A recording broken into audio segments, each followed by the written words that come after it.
Hello friends, welcome back to my N creative channel. ये कहानी है प्रिया की, जो हाल ही में शादी करके एक पारंपरिक परंतु थोड़ा रूढ़िवादी परिवार की बहू बनकर आई थी। प्रिया एक छोटे शहर से थी, लेकिन पढ़ाई लिखाई में अव्वल और साथ ही तकनीकी ज्ञान में माहिर। उसके ससुराल वाले एक साधारण सोच के थे और प्रिया का आधुनिक दृष्टिकोण उन्हें कुछ अजीब सा लगता था। लेकिन प्रिया का दिल बड़ा और दिमाग तेज था। शादी की शुरुआती दिनों में प्रिया को लगा कि घर में कुछ काम काज का तरीका पुराना है। सुबह उठते ही घर की औरतें को रसोई में जाकर सबकी पसंद के नाश्ते से लेकर दिन भर के काम तक की चिंता लगी रहती थी। प्रिया ने सोचा, क्यों न इस काम को थोड़ा आसान और व्यवस्थित किया जाए। उसने अपने पति से कहा, हम सबका टाइम बचा सकते अगर हम थोड़ा स्मार्ट तरीके से काम करें। पति ने मुस्कुराते हुए कहा, ये घर में पहले कभी नहीं हुआ, लेकिन तुम्हारी बात में दम तो है, तुम कोशिश कर सकती हो। अगले ही दिन से प्रिया ने घर में छोटे छोटे बदलाव शुरू किए। पहले उसने रसोई में एक स्मार्ट असिस्टेंट स्पीकर रख दिया। अब सभी काम एक आवाज़ से ही हो जाते। जैसे ही सुबह होती, प्रिया बस स्मार्ट स्पीकर को कहती, आज का नाश्ता याद दिलाओ, और उसे पूरा शेड्यूल मिल जाता। सास ने पहली बार ये देखा तो थोड़ा हैरान हुई। उन्होंने कहा, ये क्या है बहू, तुमने रसोई में ये क्या रख दिया है? प्रिया ने हंसते हुए जवाब दिया, माँ जी, ये आपकी मदद के लिए है। इसे आप जो कहेंगी ये आपको याद दिलाएगा। जैसे अगर आपको दूध गर्म करना है तो बस कहिए और ये अलार्म सेट कर देगा। सास को पहले तो कुछ समझ में नहीं आया, लेकिन धीरे धीरे वे भी इसे पसंद करने लगी। उन्होंने देखा कि इससे उनका काम वाकई आसान हो गया है। धीरे धीरे प्रिया ने घर की और भी कामों में स्मार्ट तरीके से अपनाने शुरू कर दिए।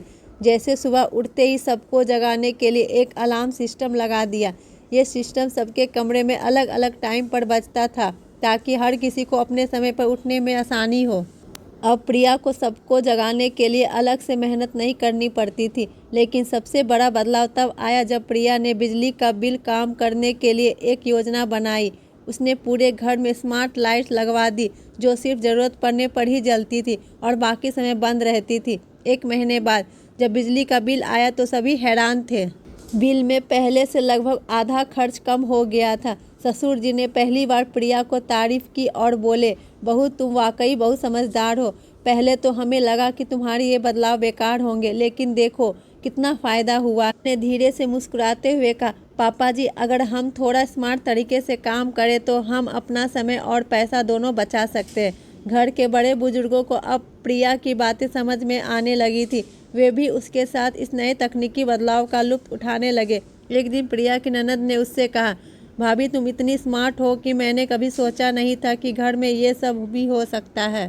प्रिया ने उसे गले लगाते हुए कहा, समय के साथ हमें भी बदलना चाहिए। पुराने तरीके से काम करना ठीक है, लेकिन अगर हमें आराम और फ़ायदे मिल सकते हैं तो हमें नए तरीके आने चाहिए।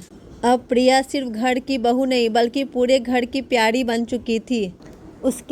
उसके स्मार्ट तरीके से सभी का समय बचने लगा और वो अपने काम में अधिक कुशल हो गए। कुछ महीनों बाद प्रिया के देवर का जन्मदिन आया। उसने सोचा कि इस बार सब कुछ डिजिटल तरीके से किया जाए। उसने एक वर्चुअल पार्टी का आयोजन किया, जहां घर में सबने अपने अपने फ़ोन और टीवी से एक दूसरे को शुभकामनाएं दी और वर्चुअल गेम्स खेले। ये अनुभव सभी के लिए नया और रोमांचक था। इस पार्टी के बाद प्रिया का सारा परिवार उसकी स्मार्टनेस का कायल हो गया। अंत में प्रिया के ससुर ने कहा, बहू, तुमने इस घर को एक नई दिशा दी है। हमें लगता था कि तुम हमारे तरीके समझ नहीं पाओगी, लेकिन तुमने अपनी स्मार्टनेस से हमें सभी को बदल दिया। हम तुम्हारे साथ बहुत खुश हैं। प्रिया ने विनम्रता से सिर झुकाकर कहा, पापा जी, ये सब आपका आशीर्वाद और सहयोग ही है। मैं बस चाहती थी कि हम सभी का जीवन थोड़ा आसान हो जाए और हम सब मिलकर खुशहाल रहे। इस तरह प्रिया ने अपनी समझदारी और स्मार्ट तरीकों से न केवल घर के काम आसान किए, बल्कि पूरे परिवार का दिल जीत लिया। Thank you friends. अगर आपको मेरी स्टोरी अच्छी लगी तो प्लीज़ लाइक शेयर सब्सक्राइब करना ना भूले। बाय।